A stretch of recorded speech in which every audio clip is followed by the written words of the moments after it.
할렐루야. 하나님의 큰 은혜가 함께하기를 주님의 이름으로 축복합니다. 오늘 새해 첫날 첫 주일인데 눈이 좀 많이 와서 교회에 오는데 여러 가지 불편함이 많이 있었을 줄 알아요. 그래도 이렇게 첫날 하얀 눈이 내리니까 그냥 마음도 하얘졌다 생각하고 예배 가운데 큰 은혜 있기를 주님의 이름으로 축복합니다. 미국의 필라델피아에 가면 독립기념공원이 있습니다. 거기 가면 관광객들이 유난히 그 앞에 가서 꼭 사진을 찍고 가는 커다란 종이 하나 있어요.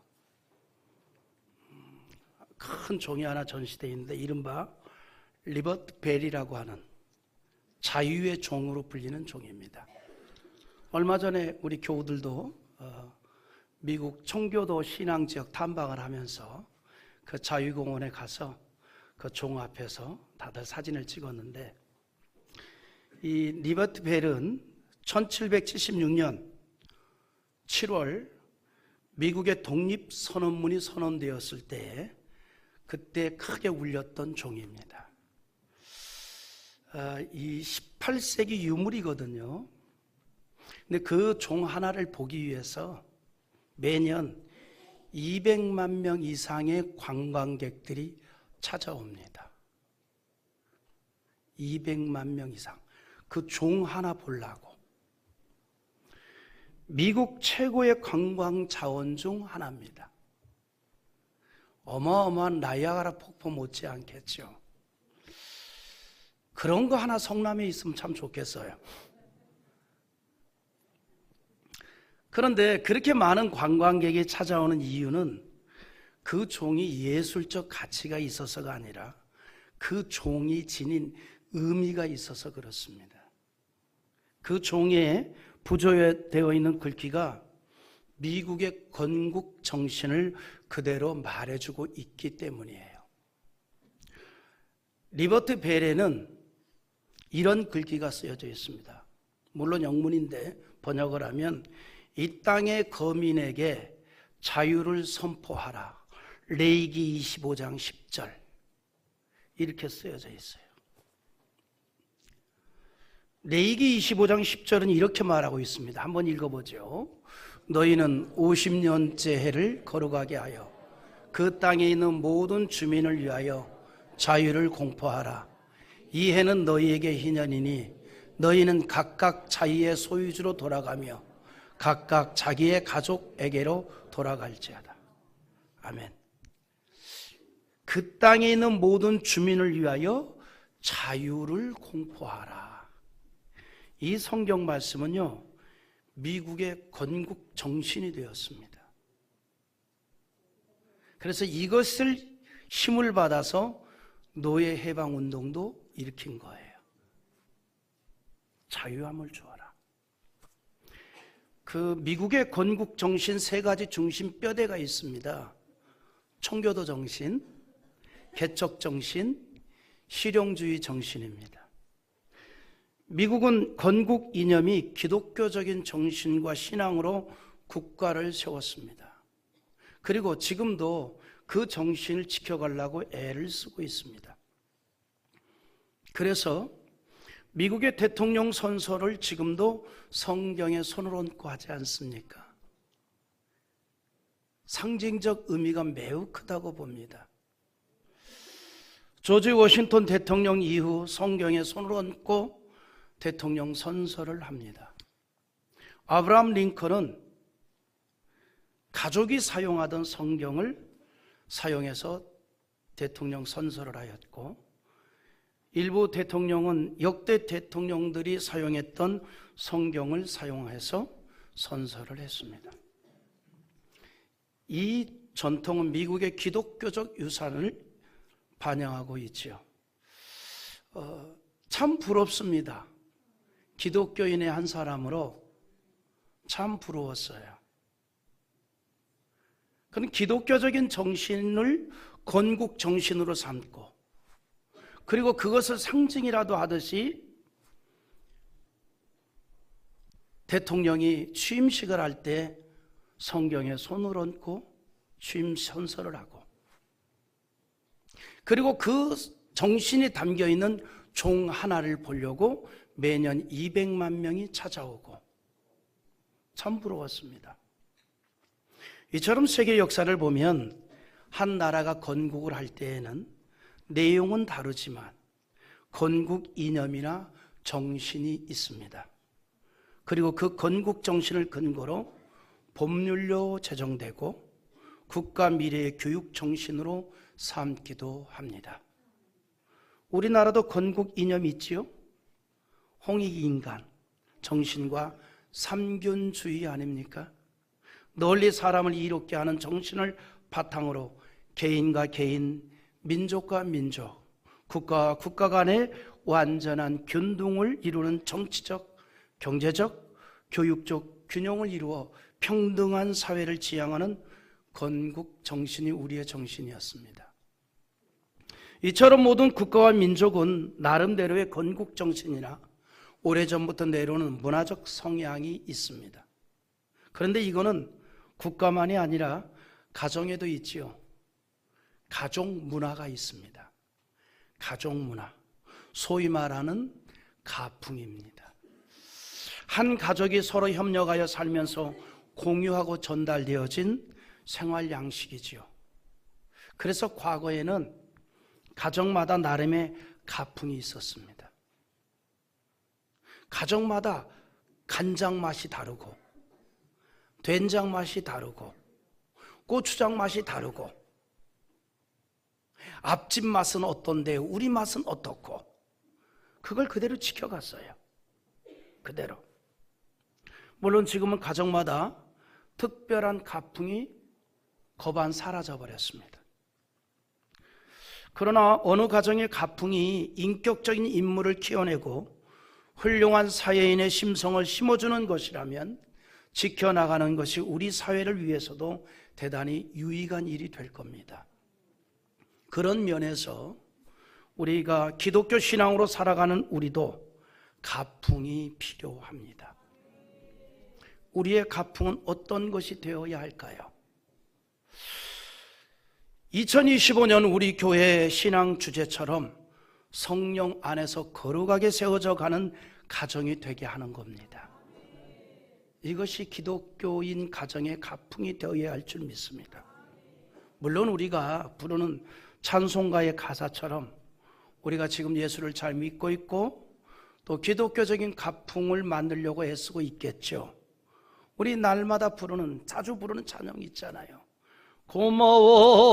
고마워라 임마누엘, 예수만 섬기는 우리 집.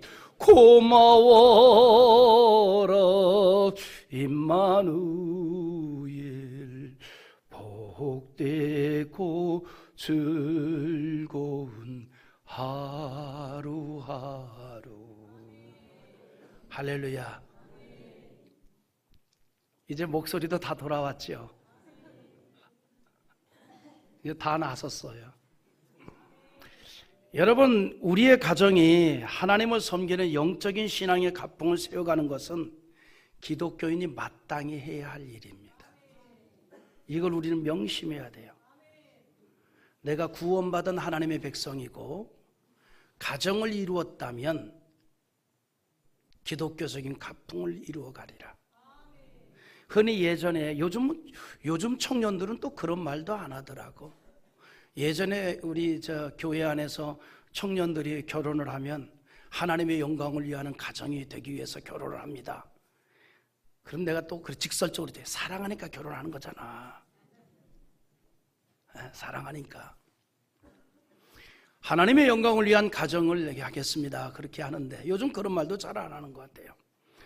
적어도 우리가 하나님의 백성이라면, 가정을 이루었다면 하나님을 섬기는 영적인 신앙의 가풍을 세워가는 것, 그리스도인의 이 땅에서의 사명입니다. 예수님께서 오심으로 BC와 AD로 나누어졌듯이 우리가 예수를 만난 이전과 이후가 우리의 인생의 의미와 가치가 달라졌고 모든 삶의 생각이 달라졌습니다. 그래서 12절에 그때 너희는 그리스도 밖에 있었고 이렇게 말합니다. 그때가 언제? 예수 믿기 이전을 말합니다. 그리고 13절에서는 이제는 전에 멀리 있던 너희가 그리스도 예수 안에서 그리스도의 피로 가까워졌느니라 그랬어요. 여기 13절에서 말하는 이제는 이라는 것은 예수 안에 있는 나의 존재를 말합니다. 그때와 이제는 완전히 달라졌다는 거예요.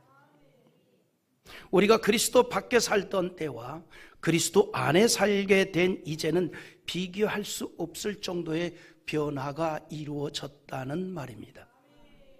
물론 몸은 같은 몸이지만 영혼이 옛것은 지나가고 새로운 피조물이 되었다는 얘기예요.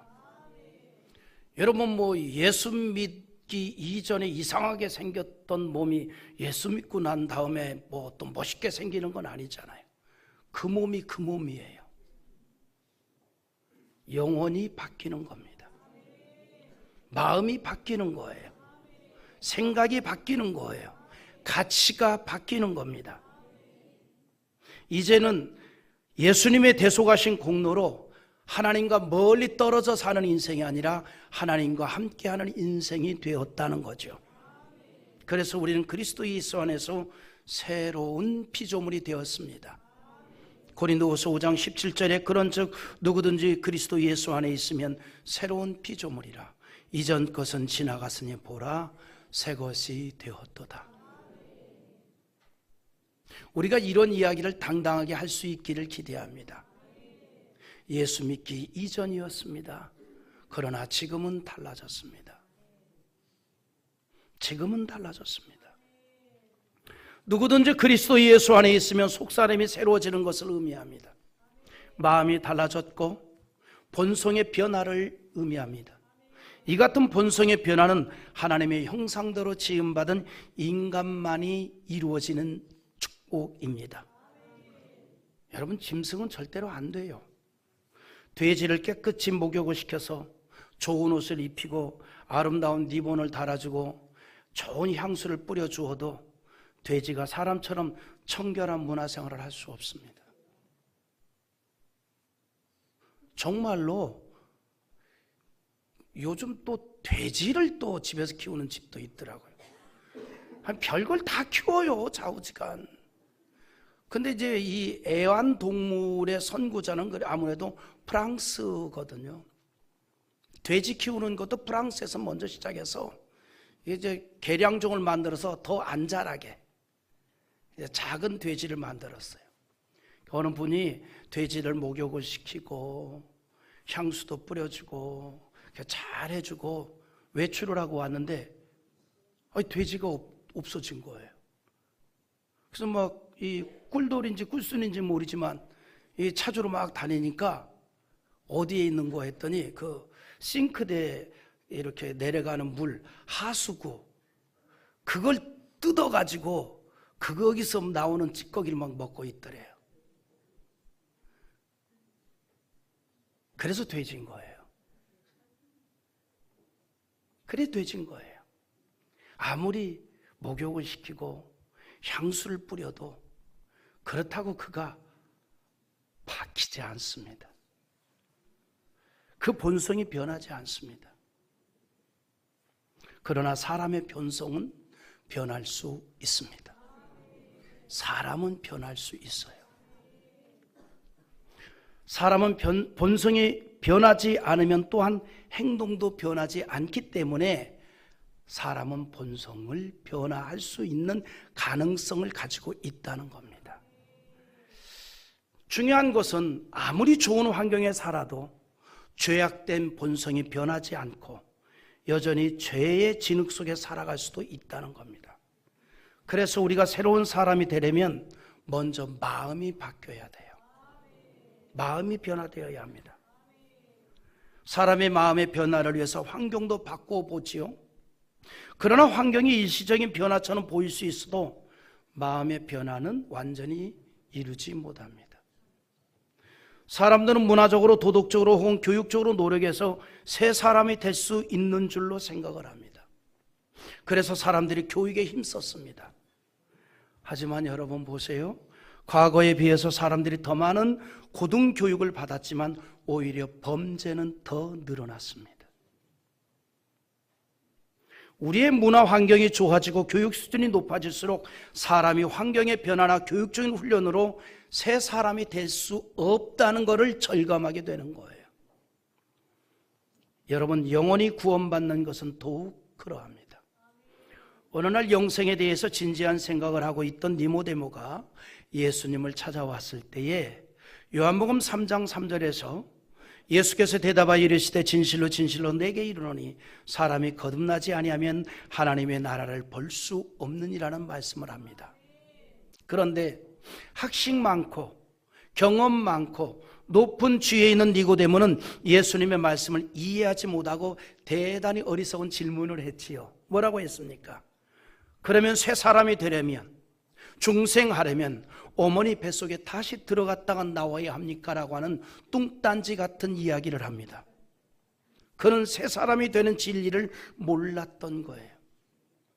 여러분, 기독교 신앙의 진리를 깨닫지 못하면 뚱딴지 같은 얘기만 할 수밖에 없습니다. 전혀 엉뚱한 이야기를 할 수밖에 없는 거예요. 그래서 진리 안에 깨달음을 얻는 것이 은혜인 줄 믿습니다. 예수님께서 말씀하신 새 사람은 영적으로 완전히 달라진 신분을 말씀하는 겁니다. 그래서 예수 그리스도께서는 이 세상에 오셔서 하나님과 인간의 담을 헐어버리시고 사람과 사람 사이의 담도 헐어버리셨습니다. 유대인과 이방 사람의 담을 헐어버리셔서 누구든지 복음을 듣고 예수를 믿으면 유대인이나 이방인이나 다 신령한 이스라엘 백성이 되고 하나님의 자녀가 되고 구원을 받게 된다는 거죠. 그런데 그 담이 예루살렘 성전에만 있었던 게 아니에요. 유대인과 이방 사람 사이에만 있는 것도 아니었습니다. 헬라 사람은 헬라 사람대로의 담이 있었어요. 그 당시 헬라는 세계 문화의 중심지였습니다. 그래서 헬라어를 할 줄 모르는 사람을 아예 야만인으로 취급했습니다. 헬라인과 야만인의 담이 있었습니다. 그러나 예수님께서 그 담을 헐어버렸습니다. 우리 18절과 9절을 다시 한번 읽어봅니다. 이는 그로 말미암아 우리 둘이 한 성령 안에서 아버지께 나아감을 얻게 하려 하심이라. 그러므로 이제부터 너희는 외인도 아니요 나그네도 아니요 오직 성도들과 동일한 시민이요 하나님의 권석이라. 할렐루야. 동일한 시민이요 하나님의 권석이라 하였습니다. 그래서 예수의 영으로 충만하면 이 땅에 진정한 평화가 이루어질 수 있습니다. 예수님께서 탄생을 하셨을 때 하였던 천사들의 찬양 속에 그 의미를 담고 있는데 우리 누가복음 2장 14절 같이 또 읽어보죠. 지극히 높은 곳에서는 하나님께 영광이요 땅에서는 하나님이 기뻐하신 사람들 중에 평화로다 하니라. 아멘. 하나님이 기뻐하는 사람들 중에 평화로다라고 하였는데 하나님이 기뻐하는 사람이란 예수를 영접한 하나님의 자녀들을 말합니다. 하나님의 자녀들이 이 땅에서 추구하는 것이 바로 평화예요. 우리는 예수 그리스도의 은혜로 구원을 받았습니다. 그래서 여러분 우리가 해야 할 일이 뭔지 알아요? 두 가지입니다. 첫째는 하나님과의 담이 없어야 되고 믿는 자들끼리의 담이 없어야 합니다. 그 가운데 화평을 이루어가는 거예요. 14절 한번 또 읽어봅니다. 그는 우리의 화평이신지라 둘로 하나를 만드사 원수된 것 곧 중간에 막힌 담을 자기의 육체로 허시고. 그래서 여러분 예수의 영은 화목의 영이고 화평의 영이에요. 예수의 영이 충만하면 하나님과 화목하게 됩니다. 이렇게 예수의 영으로 충만한 성도들끼리도 화목할 수밖에 없는 거예요. 우리가 그 일을 이루며 살아가는 겁니다. 그래서 우리가 화평을 이루는 것은 주님의 뜻을 따르는 거지요. 때문에 15절에서 법조모로 된 계명의 율법을 폐하였으니 이는 이들로 자기 안에서 한 새 사람을 지어 화평하게 하시고 그랬습니다. 새 사람을 지어서 뭐하게 하느냐? 화평하게 한다는 거예요. 우리가 새 사람이 되었습니다. 우리가 중생한 사람이 되었습니다. 이제 뭐 할까요? 하나님과 화평한 자가 되라는 거예요. 하나님의 자녀들끼리 화평을 이루는 자들이 되라는 겁니다. 여러분, 구원받은 기독교인은요, 하나님과 화평을 하고 더 나아가서 사람과 화평을 이루어가는 거예요. 우리가 그 일을 해야 할 사람들입니다. 왜냐하면 우리는 서로가 하나이기 때문입니다. 하나이기 때문에. 16절 한번 읽어보겠습니다. 또 십자가로 이 둘을 한 몸으로 하나님과 화목하게 하려 하심이라. 원수된 것을 십자가로 소멸하시고. 할렐루야. 우리가 하나님과 원수되었는데 그 하나님과도 화목을 이루었습니다. 사람과도 화목을 이루어 가야 됩니다. 그런데 왜 같은 기독교인들 가운데서도 정치적인 갈등을 하게 될까요? 왜 그럴까요? 기준이 달라져서 그런 겁니다. 하나님의 자녀들의 삶의 기준은 오직 성경에 두면 갈등도 없습니다. 하나님의 자녀들은 가치 기준은 오직 성경입니다. 성경이 우리의 정신이고 삶의 가치가 되면 갈등할 이유가 전혀 없습니다. 전혀 없어요. 어떤 정당이든지 성경이 금하는 것을 하려 하면 우리는 그것을 막아야 하고, 어떤 정당이든지 성경이 하라 하는 것을 하라 하면 밀어주면 되는 거예요.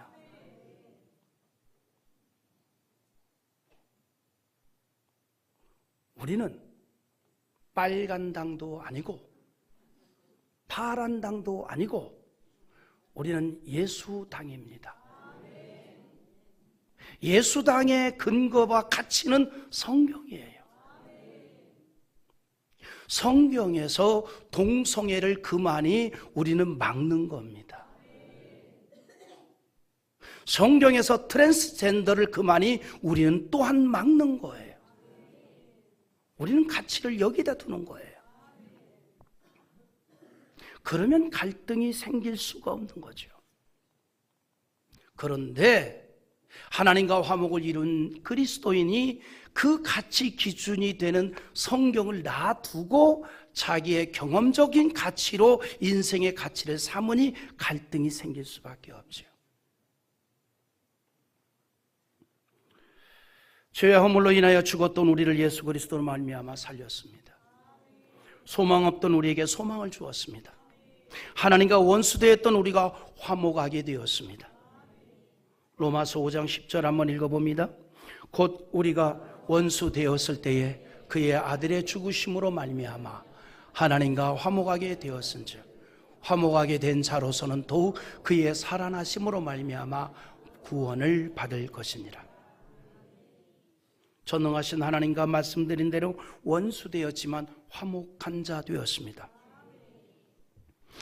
그 화목을 지속적으로 이루기 위해서 우리는 하나님의 말씀 성경을 우리의 정신에 두고 삶의 가치에 두고 살아가는 거예요.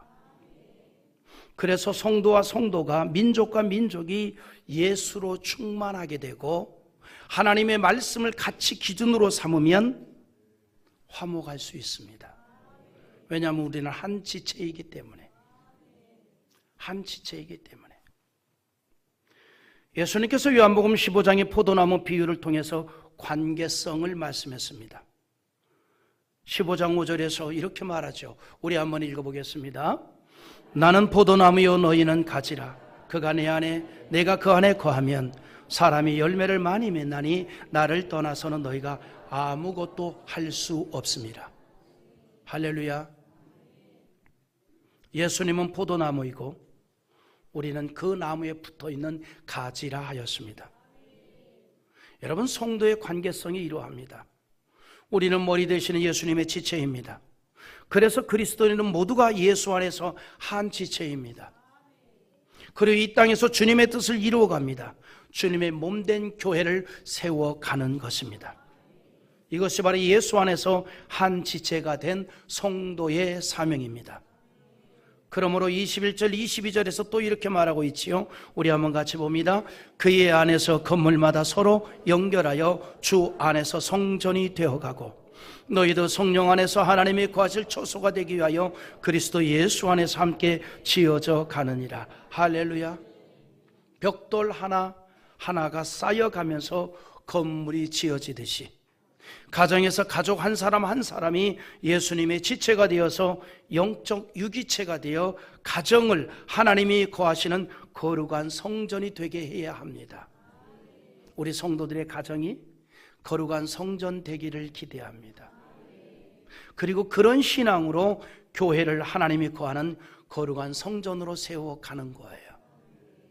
이 일을 위해 우리가 예수 안에서 영적으로 한 지체가 되었다는 겁니다. 우리가 이 땅에서 힘써야 할 일입니다. 그것이 바로 무엇일까요? 오늘 우리가 심각하게 생각할 일입니다. 우리가 이 땅에서 정말 힘써야 될 일이 뭐냐 이 말이죠. 가장 먼저 하나님께서 주신 가정을 거룩하게 세워가는 일입니다. 하나님에 대한 신앙이 흘러가도록 만드는 거예요. 영성이 흐르도록 만드는 겁니다. 여러분, 현재 한국의 가족의 의미가 대단히 많이 변하고 있어요. 과거의 가족하고 지금의 가족 개념이 많이 바뀌었어요. 어린아이들한테 물어보십시오. 가족은 누구니? 과거에는 할아버지 할머니까지가 가족이에요. 근데 지금은 나하고 엄마 아빠만 가족이에요. 작아지고 있는 거예요. 그게 자동차 문화 때문에 그런 것 같아요. 딱 자기들만 탈 수 있는 차량. 현재 한국의 가족의 의미가 많이 변하고 있는데 결정적으로 1인 가구가 폭발적으로 늘어나고 있습니다. 통계청이 발표한 2023년 통계에 따르면 1인 가구 수가 전체 가구 수 비례 35.5%나 됩니다. 굉장한 거죠. 전체 가구 수의 3분의 1이 1인 가구 시대가 되었습니다. 결국은 우리나라가 혈연 중심의 대가족 공동체에서 초핵가족 중심의 가정으로 변해가고 있다는 겁니다. 그러나 여러분, 어느 시대나 가정은 존속해 왔으며 또 존속되어야 합니다. 가정이 존속해야 하는 이유 가운데 하나는 인간이 경험하는 가장 친밀한 인간관계가 가정을 통해서 이루어지기 때문입니다. 심리학자들이 공동적으로 일관된 이야기가 있습니다. 가정에서의 경험은 인간의 감정 구조에 지대한 영향을 미친다라고 이야기합니다. 그래서 가정에서의 경험이 대단히 중요합니다. 가정에서 경험되는 가족 간의 신뢰와 사랑은 한 사람의 인격을 균형 있게 성장시키는 중요한 역할을 합니다. 가정에서 경험한 신앙적 경험도 똑같습니다.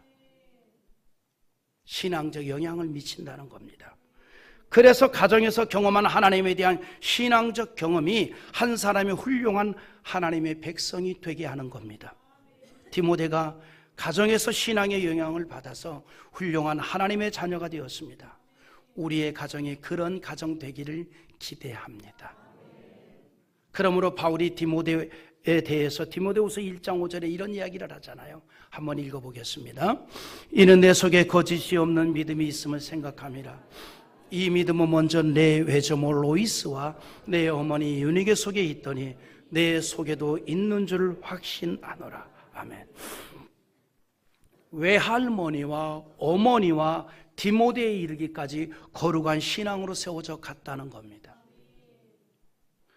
우리의 가정이 이렇게 되도록 힘써야 합니다. 이것은 모든 기독교인의 사명입니다. 내 가정의 가풍은 예수로 충만한 가풍이 되도록 해야 한다는 거죠. 우리의 가정이 하나님에 대한 신앙적인 가풍을 만들어 가는 겁니다. 여러분, 그 일을 위해서 우리가 힘써야 할 게 있습니다. 그게 뭐냐면 가정 예배입니다. 가정 예배. 그래서 가정 예배를 귀하게 여기고 드리라는 거예요. 가정 예배를 통해서 이루어진 하나님의 은혜에 대한 체험은 가족 모두에게, 특히 자녀의 영적 성장에 큰 영향을 미치기 때문입니다. 가정 예배를 통해서 하나님의 말씀을 나누고 가족 간에 서로를 깊이 이해하는 기회를 만드는 시간을 갖는 겁니다. 신앙을 가진 부모 세대가 감당할 일입니다. 신명기 31장 13절 한번 다 같이 읽어봅니다. 또 너희가 요단을 건너가서 차지할 땅에 거주할 동안에 이 말씀을 알지 못하는 그들의 자녀에게 듣고 내 하나님 여호와 경외하기를 배우게 할지니라. 가정에서 하나님 경외하는 것을 배우게 하라. 그러려면 먼저 믿었던 부모 세대가 가정에서 철저한 신앙적 모습을 보이면 되는 거예요. 철저하게. 그냥 내가 신앙생활을 열심히 하면 되는 거예요. 하나님 앞에 엎드릴 일이 있을 때는 엎드리고, 간구한 일이 있으면 간구하고, 이런 모습을 그렇게 철저히 보이면 되는 거예요. 가정에서 하나님의 사랑과 은총을 경험하게 하여 온 가족이 하나님의 말씀에 순종하는 신앙으로 살아가도록 하자는 거예요. 우리가 그 일을 더 힘써 봅시다. 금년에 그 일을 더 힘써 봅시다. 사람이 돌아가서 쉼을 얻을 수 있는 따뜻한 가정이 있다는 것만으로도 얼마나 행복입니까? 그런데 그 행복한 가정이 하나님에 대한 신앙으로 가득하다면 얼마나 큰 축복이겠습니까? 신앙은 가정 생활에서 자연스럽게 다음 세대에 스며들도록 해야 합니다. 그것이 거룩하게 세워가는 가정인 겁니다. 이 일을 위해서 기성세대, 즉 부모 세대가 하나님의 말씀을 중심에 간직하고 그 말씀을 부지런히 자녀들에게 보이는 겁니다. 우리의 자녀가 하나님이 기뻐하는 신앙의 사람으로 성장하기를 진심으로 원한다면 가정 예배를 회복하십시오. 가정 예배가 은혜의 시간이 될 수 있기를 기대합니다. 그리고 가정을 통해서 생활 중에 경험한 하나님의 중심으로 주님의 교회를 교룩하게 세워가는 거예요. 우리 교회가 신실한 신앙을 가진 여러분 때문에 더욱 거룩한 교회로 세워져 가기를 기대합니다. 그 일을 위해서 우리가 집중하고 힘써야 할 것이 있다면, 첫째, 예배에 대한 소중함을 행동으로 보이는 것이고, 둘째, 목장 모임이나 전도기관에 소속되어 소그룹 모임에 힘쓰는 겁니다. 셋째는 기도의 소리가 끊이지 않고 복음을 전하는 행동하는 신앙적인 교회가 되도록 힘쓰는 거죠. 우리가 지금까지도 그렇게 하였지만 금년에는 좀 더 노력하고 힘을 기울이기 위해서 2025년 우리 교회 신앙표를 성령 안에서 거룩하게 세워져가는 가정과 교회로 정했습니다. 그런데 가정과 교회를 거룩하게 세워가는 일에 전적으로 성령님이 도와주셔야 합니다. 그래서 우리가 먼저 성령으로 충만해야 할 줄 믿습니다. 때문에 오늘 말씀에서도 성령 안에서라는 말이 있습니다. 신앙표도 성령 안에서 이렇게 말하고 있습니다. 예루살렘에서 오순절에 임재했던 불같은 바람 같은 성령이 우리 모두에게 항상 충만하여 거룩한 가정으로 거룩한 교회로 세워가는 가운데 교회의 사명을 잘 감당하고 하나님의 사랑의 손길을 체험하고 복을 받는 2025년이 될 수 있기를 주님의 이름으로 축복합니다.